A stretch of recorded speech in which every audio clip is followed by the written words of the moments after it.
Hey everyone, welcome back to CodeMechanic. So, you're driving along, and suddenly you hear this annoying buzzing sound coming from your dashboard.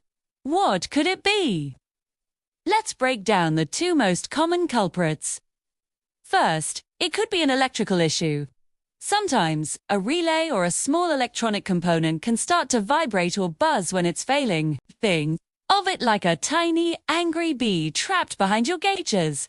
You might notice it more when you turn on your headlights or use other electrical accessories.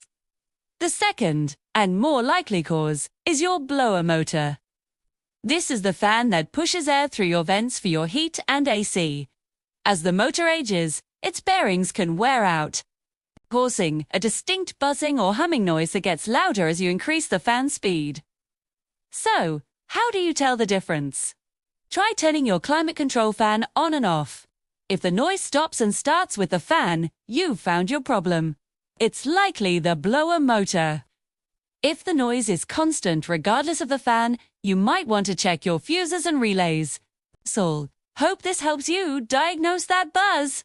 Don't forget to like and subscribe for more car tips. See you next time.